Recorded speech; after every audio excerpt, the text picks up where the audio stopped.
Today on the Game Marks podcast, we throw it back to 1985 and indulge in the 8-bit goodness of rock and wrestle. How does one of the oldest pro wrestling games hold up? Are we going to play it forever or future endeavor? You're fired! Plug in, put on those nostalgia goggles because this week's Game Marks podcast starts now. And now, the Game Marks!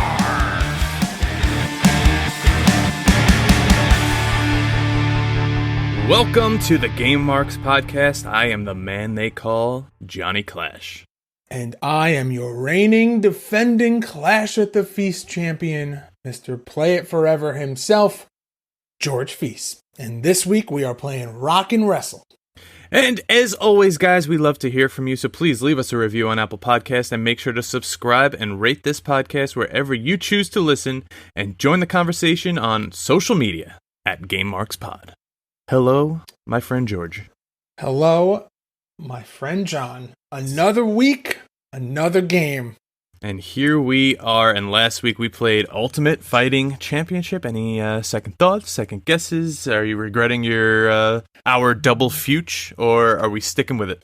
I'm sticking with it. The more I thought about it, the more I felt like I played a Tekken or a Street Fighter game. It definitely didn't feel like a UFC game.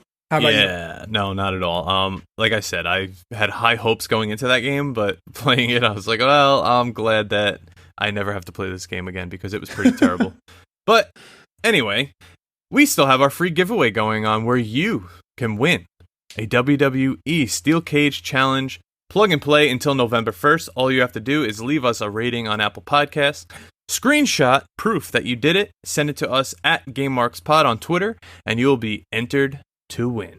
And also, check out our website, GameMarksPod.com/shop, because our Alzheimer's awareness shirts are still up there. And all proceeds are going to the Alzheimer's Association. So please check out the shirts, check out the stickers, and let's help this cause. And of course, we are still running our podcast intro contest. Still getting submissions, still blown away by the amount of support. Apparently, there's a lot of people who want to intro the pod. I cannot wait to share some of these excellent submissions. If you would like to take part in this, just send your intro option to gamemarkspod@gmail.com. And I think maybe within the next couple of weeks, we'll start maybe playing some samples that we received. What do you think, Johnny? Yeah, I think so. We've been getting some really good... You guys are doing awesome. Everyone's being really creative. It's not just, and now, the Game Marks. You guys are going all out. So if you want to show us up, if you want to divulge into the Game Marks podcast world, if you want to become the voice of our show, this contest is for you. All right. Well, with that, Johnny, I say we hop over into some gaming news, and it is gaming news season, my friend. What do we got this week? Are you looking to get a better grip on life? How about your video games? Well, VGF Gamers are the largest silicone gaming brand in the USA. They have a variety of different and unique skins for the PlayStation 4 and Xbox One controllers and consoles. Check out their products at vgfgamers.com and use code GameMarks to receive 15% off your order at checkout. That's GAMEMARKS at checkout. VGF Gamers. Better grip, better style.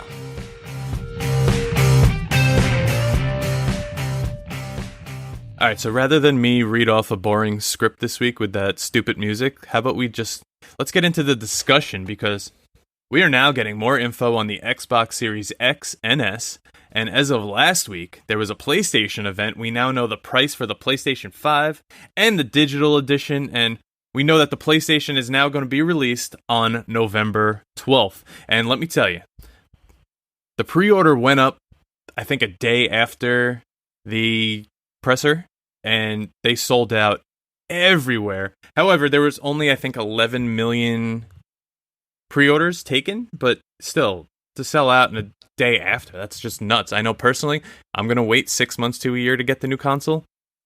What about you? Yeah, I'm also going to wait. I gotta say, though, this whole, with the Series S and the PlayStation 5 digital edition, this is a very interesting time for games. I never thought that we would just see digital consoles. I understand, it's I don't know. There's just something weird about it that doesn't like click in my head because I'm so used to like you go to GameStop, you buy the disc, you put the disc in, like, and then like if you want to buy like I don't know the remaster of NBA Jam, you go onto the App Store and you buy it from there. But like to know that they're strictly just going to be like a digital console, it makes me feel like the transition to consoles being more like computers is more like prevalent than ever. Yeah, I mean it basically is. I guess we could say the Google Stadia was ahead of its time, huh? You're going to be the only one that says that, I promise you. Remember the Stadia. Nope. So I want to break down some of the like key points and comparisons between the X and the 5. Right now, they're both priced at the same point of $499, which honestly isn't that bad considering it's a brand new console. I think I paid somewhere around $350 for my PS4 a little after it came out. Again, I wait a long time because I got burned by one of the original Xboxes that did not really like people and like set houses on fire around Christmas time. So yeah, didn't set my house on fire, but I did have to return it and after the red ring and send it back. But it looks like the Xbox Series X it's a cube, not a GameCube. It's like a long cube, so it is a bit bulkier than the PlayStation. The PlayStation is still like the very slim Barclay Center looking design. So if you want to put it flat, it will lay flat. Like I have mine right now docked flat underneath my monitor and it fits perfectly tucked in there. Yeah, I'm looking at mine right now. I have mine under my little shelving. Yeah, it's so easy to tuck horizontal, away. flat. You're not doing that with the Series X. No, the Series X does look a little smaller. Like it can be more compact, but it almost looks like a subwoofer. It does, right? Like I would like put it in the back of my car. If you bought like a home stereo system, yeah, like if you bought like a home stereo system and you're like, all right, I got to find a place to put the subwoofer. Like you could just put a subwoofer next to your Xbox and it'll just look the same. Like I just want to put it in the back of my car and blast DMX. Now, the resolution on these, I think you're going to have to help me break this down because I don't. Can you read that one? Because I don't know what that means. Yeah. Okay. So the resolutions in terms of this is okay. So the Xbox Series X and the PlayStation 5 both have 4K. So the big difference in resolutions between the Xbox Series X and the PlayStation 5 is that the Series X has native 4K and the PlayStation 5 also supports 4K. So native 4K means that the game renders in a 4K resolution and the PlayStation scales up to a 4K resolution. Which, you could get some screen tearing. There's some issues with that. But this is a huge, huge thing. And I love this. They each have a 120 hertz refresh rate, which means you are seeing every single movement, every single action in like an insane refresh rate, which is just, it's awesome. If you've never experienced something with an insanely high refresh rate, I highly recommend it. The only downside with that is that you need either a monitor or a television that supports 120 hertz. Yeah, right? I was just going to say mine's 60. I'm not seeing all that. Moving on, there's also 8K support, which means that, when the next generation of gigantic, insanely clear HD televisions come out, these have the support already enabled. And then jumping down to the Series S and the PlayStation 5 Digital Edition, you've got 1440p, 120 FPS, and 4K support for the Xbox Series S, and you have 4K, 120 Hz, and 8K support for the PlayStation 5 Digital Edition. Now, so 1440p is the resolution. 120 frames per second is not the same as 120 Hz. So that's where the price point is different. I was wondering why the S was $299 and the PlayStation 5 Digital Edition was $399. I think that's it right there. So a 4K resolution is 3840 by 2160. So 1440p is listen. At this point, you're splitting hairs. Yeah. The difference between a 1080p and a 4K is you notice a difference. But the difference between a 1440p and a 4K, and even going to 8K, if this is the kind of details that you demanded that you have, then you've got you're I don't even know how to explain it. You've got money and a gaming experience unlike no other. It's like the IMAX of gaming experiences if you have all of this support. The way the consoles are going now is, I mean, even looking back to the game that we're playing today, compare that graphic and the graphics of the game that we're playing today to something that's going to render in 4K at 120 hertz. I mean, you're splitting hairs here, man. Like don't get me wrong. Nuts. Very excited. Very awesome. Technology is insane right now, and I'm very, very pumped for the next generation of console. But if, the main thing is going to be, are you going to be someone who wants to have a collection of discs and you want a bigger hard drive and you care about, your space of your console? If you're working with, a very tight area and you just need to have like a console that fits on a desk or, on top of an entertainment center. I think those are the main concerns that people are going to have in terms of like resolution scaling and refresh rates and stuff like that. At this point, you're splitting hairs. Yeah, so back to the storage.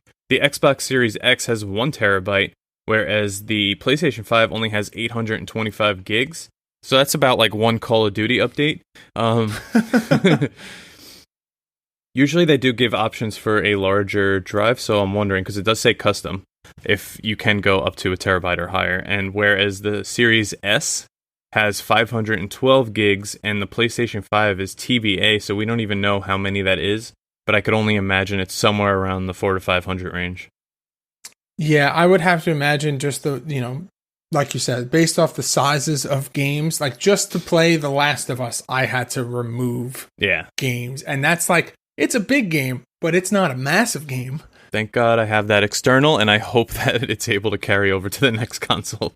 I mean, yeah, most of the consoles I'm sure are going to have USB support. So let's run through some of the games and stuff that we saw at the PS5 event, because I'm extremely excited for this. A new Harry Potter game, Hogwarts Legacy. Now, I still have the first Harry Potter game for the PlayStation, and I did play all of the Lego Harry Potter games. Very excited to see how a new game unfolds, because is it going to follow the original story? Is it going to follow one story? Is it going to be a new story, new characters, old characters? What are we seeing here? Yeah, and it's an open world Harry Potter game. How do you not absolutely love that? I just want to play Quidditch all day. We saw gameplay of Miles Morales. We saw the announcement of Final Fantasy 16. I'm just not gonna just casually stroll over Spider-Man Miles Morales. That was unbelievable gameplay. It looked awesome. It was so cool. It feels and looks like the Spider-Man for PlayStation 4, but it looks revamped. It looks like it's not just like a carbon copy of it. There's new baddies, there's a new environment, there's new particle effects, and everything looks so beautiful. I'm very excited for that. I'm super hyped. But yes, please continue. All right, you got something on your chin there. Like I said, Final Fantasy 16. I'm not a Final Fantasy guy, unfortunately. I just never knew at what point to dive into Final Fantasy if I wanted to play them, because play the 7 remaster. Right, but I'm the kind of guy that wants to start like from number 1 and work my way up. But that's like impossible. For the most part, they're really not all connected. Okay. Well, for the most part. I'm still probably never going to play them, so. Then we get the 7 remake is really great. I highly recommend it. There's a chance. Then we get a second trailer for the Resident Evil 8 The Village, which, creepy as all hell. Like I said before, I really like Resident Evil. I like the games, the movies, everything that has to do with it. Mila Djokovic, of course. Yeah, I'm very, very excited for that one. Demon Souls gameplay trailer was released. No, you're not gonna jump. Just Spider-Man gets you going. Yeah, I mean, I'm waiting. All right. There's something coming up that I'm going to talk about. Five Nights at Freddy's Security Breach. That's it. Not the God of War reveal. But we're getting there. But I'm going to stop you now because if you haven't played, or at least watched the playthrough of the Five Nights at Freddy's, or haven't at least watched the Game Theory channel on YouTube and all of their insanity regarding the FNAF series, highly, highly recommend. The lore behind that game is enough to warrant playing the game. It is like a 6-year horror movie. It's absolutely insane. I know nothing about this, and I'm Googling it right now, and it looks creepy as hell. It's like Fozzie Bear on crack. So the Is it a furry? easiest way... It's like furries No. No. The easiest premise to explain it is imagine when we were kids, and it's the early 90s, and you go to Chuck E. Cheese. Now imagine, you know how they had like the animatronic band on stage, like in like the eating area? They haunted my dreams. Imagine if those animatronics were murdering people. Like imagine if like I think I have imagined that. Like Chuck E. Cheese at night hops off the stage and just like murders kids. And then like the banjo bear like hops down. Yeah, hops down, murders kids at night. Like that's the concept behind this game. They're like possessed, haunted animatronics. It's the creepiest freaking game I've ever seen, but the lore and the story behind it, like I said, it is like an ongoing murder mystery horror movie for like the past, I don't know, 5 or 6 years. It's nuts. Interesting. Nuts. That's something I would like to look into. But then I said the God of War has been revealed. Now, again, I'm going to say, I've never played the God of War games because I didn't know where to jump in. This is one I want to jump into, so I'm going to ask you, do I start somehow from the beginning? Yes. Okay. So they released, I believe it may be for the PlayStation 3. I don't think it's for the 4. They did the first, I think it's God of War and God of War 2 and Ascension which was a PSP game, remastered for the PlayStation 3. Okay. So I think getting those is good. The one that is the prequel to the one that was revealed is just God of War. It's for the PlayStation 4. It is probably the prettiest and most amazing game ever. I am a sucker for all things Norse mythology. So that game takes place in a Norse setting. Mm-hmm. And this game picks up where that game left off. And it's pretty sure it's called God of War Ragnarok, which is awesome. All right. Awesome. Is Natalie Portman in this at all? No, she's not. All right. That would be a major selling point, but okay. But there are some cutie Suzuki Rumble Roses elements to the original God of War games, which I'm sure that you will love. Yeah, okay. Well, let's move on. All right, so that's... Before you get something on your chin, we'll move on. So that's it for the gaming news this week. We will see you back next week for some more. What do you say we throw to the question of the week? Let's do it. Game marks while you sit there, hopefully as uncomfortable as you possibly can be. I want you to listen to me. I want you to digest this because I have a lot of things I want to get off my chest. I don't hate you, Marks. But the Game Marks podcast have their own pro wrestling tee store. Brace yourself because the Game Marks podcast are now on Pro Wrestling Tees with original designs to let everyone know if you will play it forever or a future endeavor. Head on over to prowrestlingtees.com/GameMarksPod and get your tees today. Hey Nick Stapp, how you doing?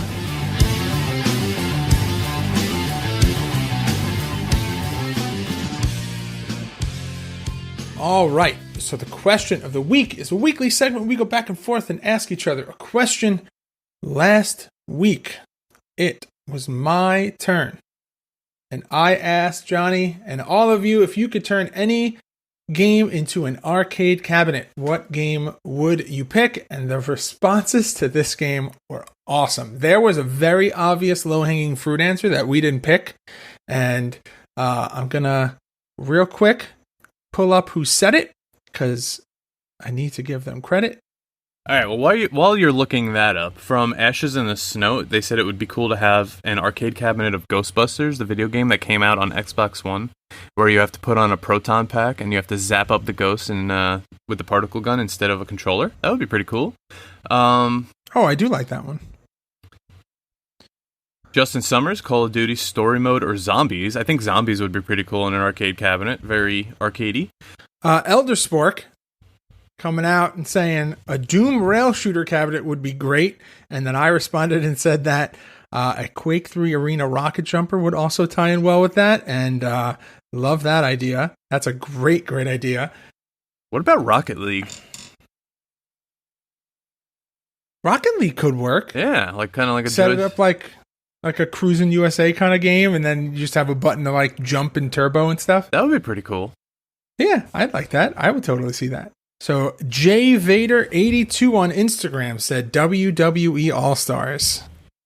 Yeah, and it could literally be the same joystick that they sold with the game. So yeah, and it works because it's kind of like fighter beat 'em up. Could also work like as like a Tekken kind of thing. I love that idea. I think that's a great idea. Just like you said last week, how you picture like the Battlegrounds arcade cabinet, I could picture the All Stars one. So yeah, I think and just like you said, outfitted and designed just like the controller. Yeah, that would be great. But this week it's my question, and I have a good one. So the other night, last episode we said the Islanders could have been home by the time that episode came out. But we're not. Tonight is game 6. As of this recording, tonight is game 6. So once again, they could be home by the time you hear this. But they're not. We survived another week. So, we were in overtime. And I have a friend who's constantly saying, give me the controller. Like, plug in the controller. Let me take the lead. Like, when the Islanders are on a power play. He's like, give me the controller, because he's very good at NHL. So I was thinking, in a game like that, in like Islanders, back against the wall, they're about to go home if they lose. Or like another real life situation. Or say like the Super Bowl. If you could take control over that game by plugging your controller into the TV, would you trust yourself with the outcome? Interesting. So I'm going to ask a very, very obvious, but maybe not so obvious question. Am I actually affecting people's real lives when I do this? You're literally controlling the game, so yes.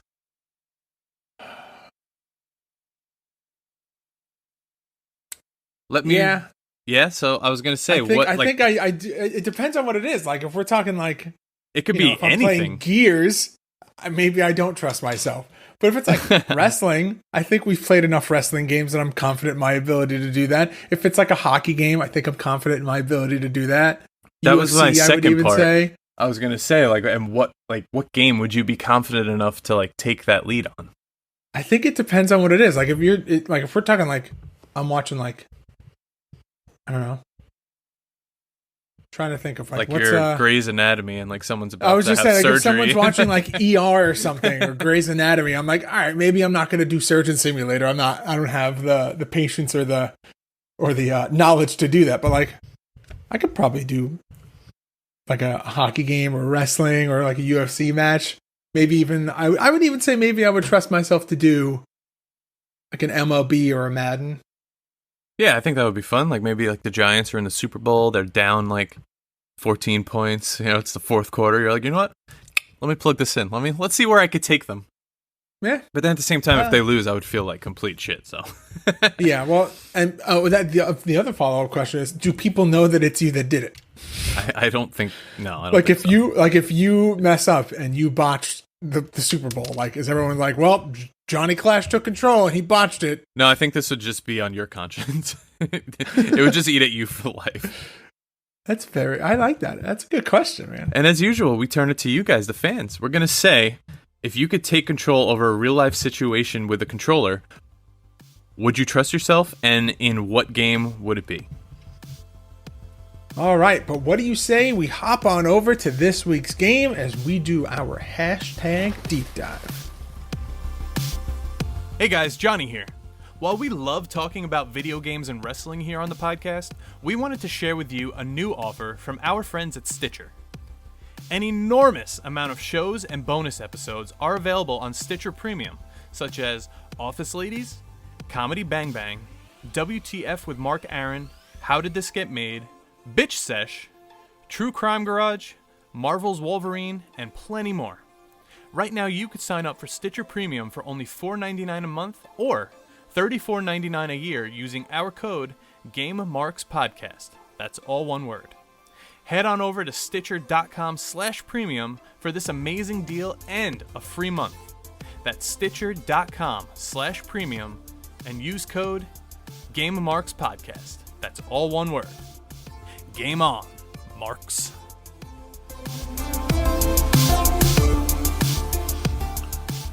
All right, so Rock and Wrestle, released 1985 for the Commodore 64, the ZX Spectrum, the Amstrad CPC, and apparently, according to Johnny Clash, my favorite operating system of all time, MS-DOS. You invented it. Apparently I did. Published by Melbourne House and Mindscape, developed by Beam Software.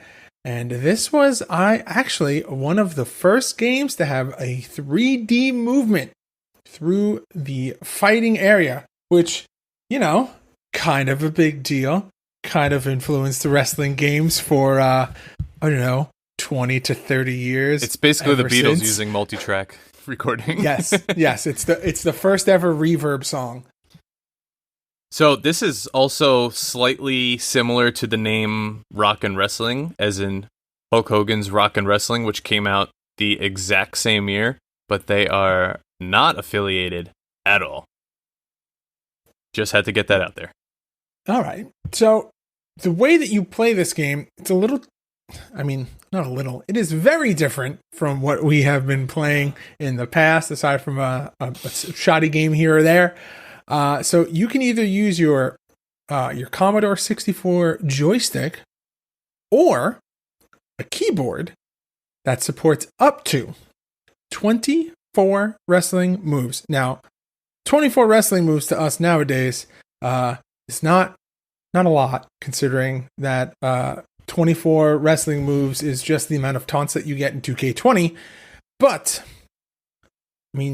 back in the day. Also, sidebar, do you still hate customizing your wrestlers in every wrestling game? Do I still hate? Yeah. What? Like customizing the moves and stuff? Oh, there's no way I'm customizing every single move unless it's like N64 and lower.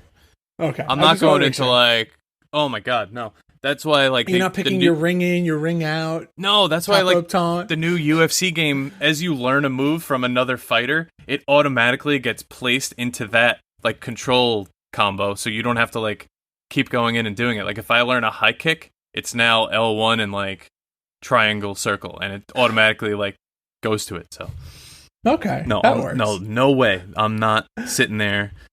Oh, what is my left taunt? What is my right taunt? I don't care what my taunt is. Do you want me to read through some of the moves that are in this game? Yeah, this is a slightly different kind of roster read. So yeah, well, the thing is, most games back in this era, didn't have this many moves, and it's cool to see, what could have been probably the first wrestling game have more moves than the later games. So we have a knee, we have a forearm jolt, a kick, a flying body press, clothesline, drop kick, headbutt, reverse suplex, body slam, airplane spin, pile driver, atomic drop, full Nelson, backbreaker, knee drop, elbow drop, stomp, turnbuckle fly, pin, and my favorite, mad charge. A tackle. But I wanted to... Is the forearm jolt your new finishing maneuver? Because I don't know. I think it's already AJ Styles. So, or is it the Judas effect? Is that it could be? So a little history here. The first WWF game came out in 1987, which was Micro League Wrestling, available in the archives. The first WCW came out in 1989 on the NES, which was WCW Wrestling, available in the archives. The first New Japan Pro Wrestling game came out in 1991, which was titled New Japan Pro Wrestling Tukan Sansushi for the Game Boy. And we didn't play that one yet, no. So it's not available in the archives. Pro Wrestling for the NES didn't come out till a year later in 1986 in Japan and 87 in North America.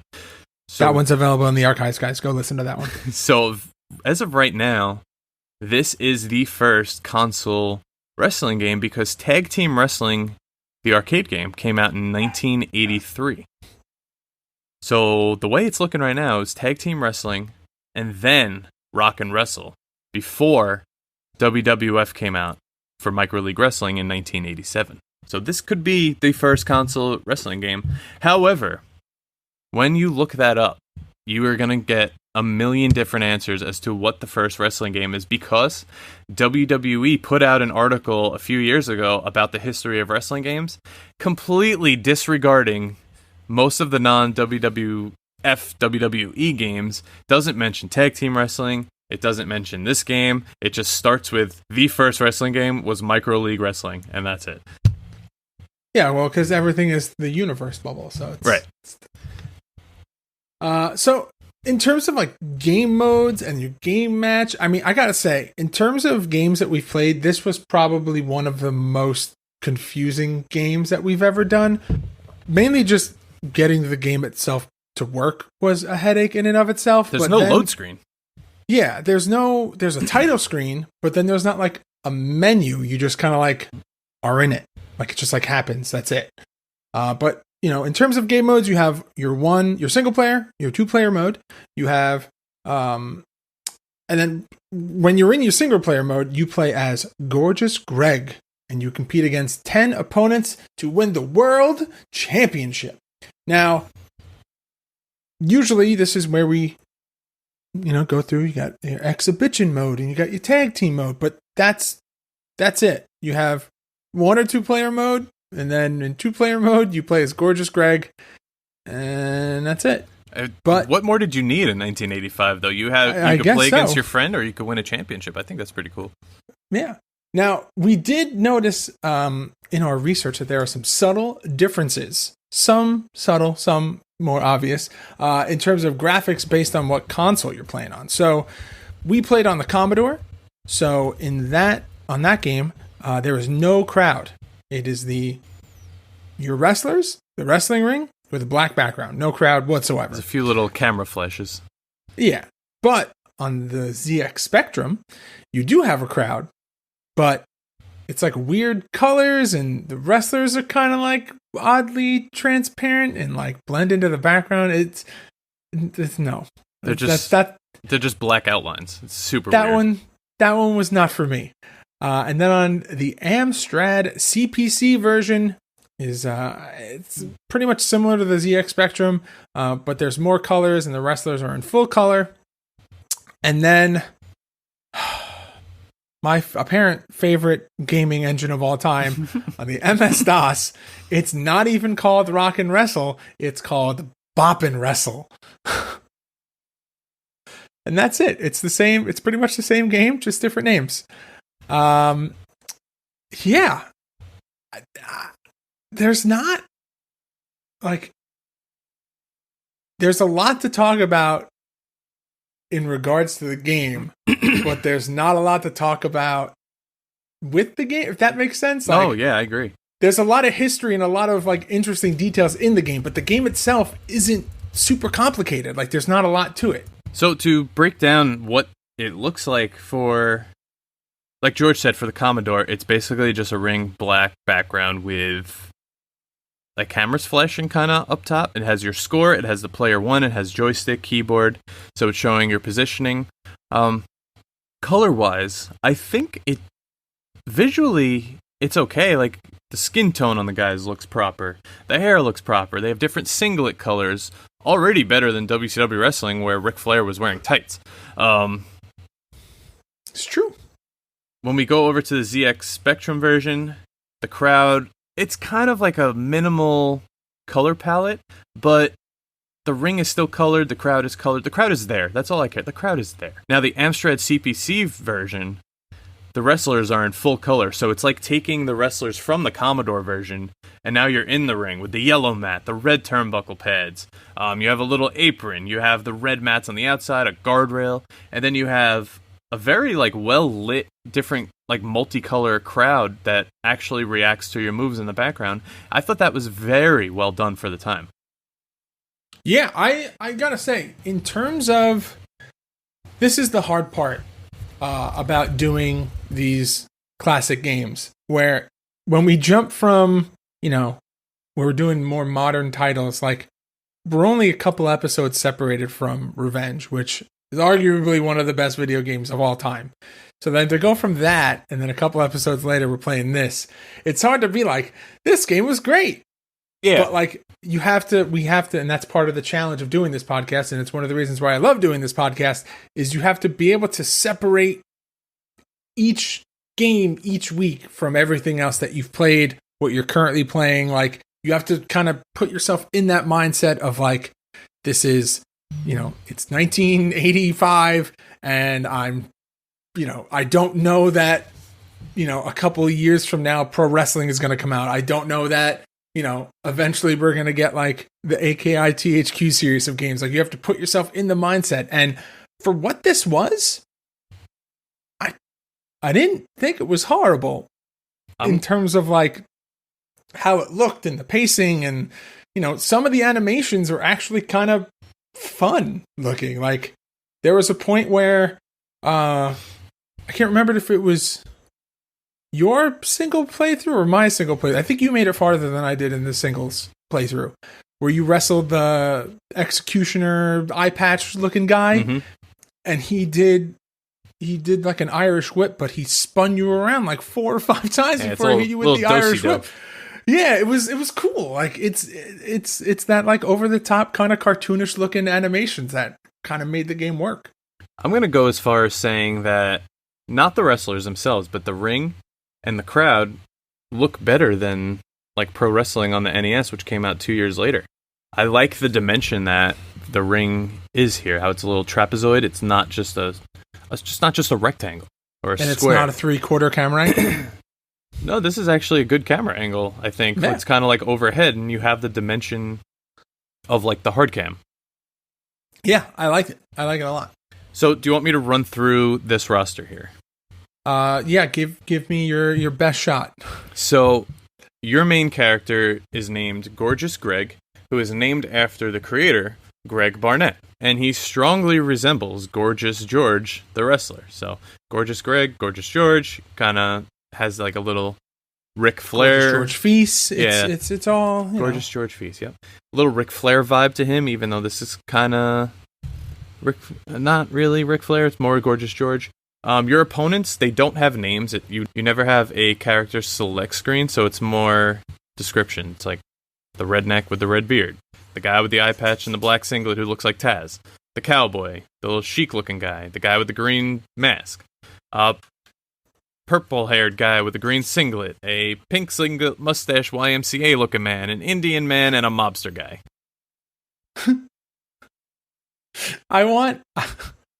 This almost sounds like if you were just going to tell someone like, hey, I need you to look at the current WWE roster and just assign names to these people without actually knowing their names. What do you think these people's names are? And like this is what you would get. You'd be like, oh, this is Green Face Man. This is the mobster guy. It's like showing it to a child. Yeah, like this is Mustache YMCA Man. So let's take a look at the cover for this game. I kind of like it. I like it too. For compared to like the other covers from this era, this one's it's very nice. It's a nice illustration, even though none of these guys are actually in the game. Well, technically, that could be Pink Mohawk guy and the Green Mask guy. Except it's a brown mohawk with face paint and a blue mask. But yeah. Maybe it's concept art. It's concept art, and they were just like, hey, this is great. You know it's wrestling. That's all that matters, right? Yes. And the back, you got your 3 screenshots. And do you want to read that little blurb? It says, Rock and Wrestle, the first truly 3-dimensional combat sports simulation game. Dynamic graphics, state-of-the-art animation, 1 and 2 player mode, brilliant gameplay, 10 different opponents, and complete rock soundtrack.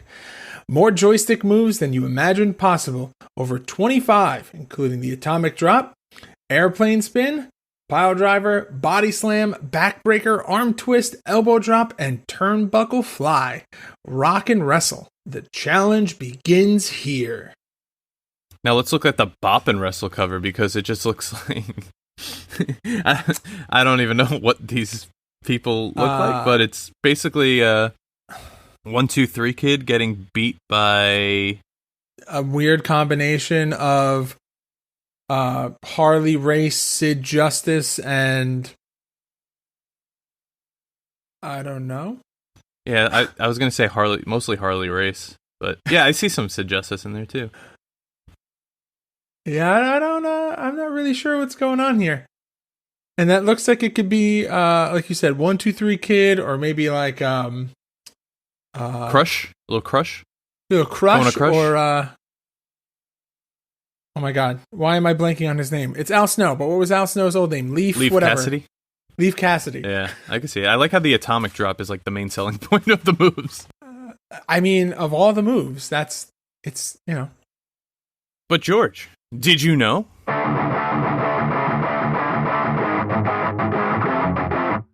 Did you know Rock and Wrestle was released as Bop'n Wrestle in 1986 for the MS-DOS by Mindscape? Did you know that you can play the ZX Spectrum version in your browser for free on archive.org? Did you know Rock and Wrestle is available in the package for the Amstrad CPC cassette for only $5 on eBay? And with that, I think it is time for us to sit down and go through this long list of ratings and reviews. John, what do you got for us this week?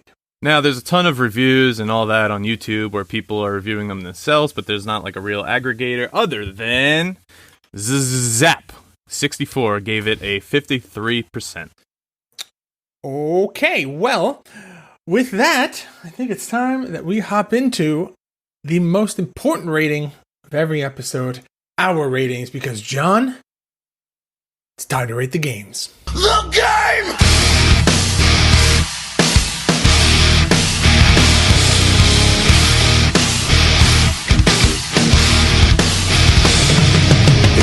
All right, Johnny Clash, Rock and Wrestle. Will you play it forever? Woo! Future endeavor. You're fired! Visually, this game is so pretty. I think it's a little bit ahead of its time. I think if it had maybe like a title screen and a character select screen, it would be a little better, but I'm sorry, I'm going to have to say future endeavor. You're fired! All right. I understand. It's good points. Good points. And George, what about you? Will you play this forever or future endeavor? So, like, I agree with you in what you said. Animations are very nice. The graphics for the time are super, super great. Big fan of it. The controls left a lot to be desired. I was not a big fan of how you moved, and it's just I even tried to like map it to different keys. Like it wasn't working for me. So with those things in mind, I will have to also future endeavor this game. You're fired! Another double future. That's 2 in a row. And to just keep us on a down, we were unable to do a Clash at the Feast this week. So what we will be doing is we're going to tell you what we're going to play next week. And next week, we are going to be doing 2 Clashes at the Feast in that game. Because next week, Johnny Clash, I am going to play you and beat you in WWF Raw. Ooh, for the Super Nintendo and Sega, huh? Yep, we're going back. All right, I like this one. We already played Royal Rumble. It's little cousin, so let's go. All right, well, with that, I think it is time for us to put a bow on it, Johnny. What do you say? Let's do it. Take us home.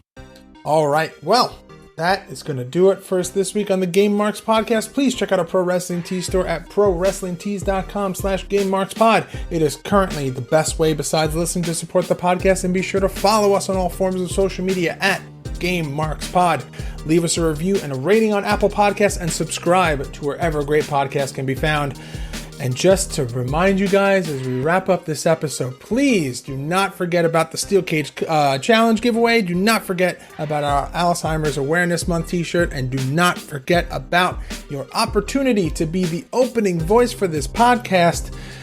Thank you for hanging out with us again this week. Thank you for your continued support. Johnny, thank you for playing another game with me this week. Say goodbye, Johnny. Say game over, Marks. Game over, Marks. There we go. Game Marks Podcast, put them on the radar. Playing rare games, Sega Saturn, no Game Shark. Johnny and George work hard and they play hard. Future Endeavor games and put them in the graveyard. From the deep dive to the clash at the feast. How can I get more? That's question of the week.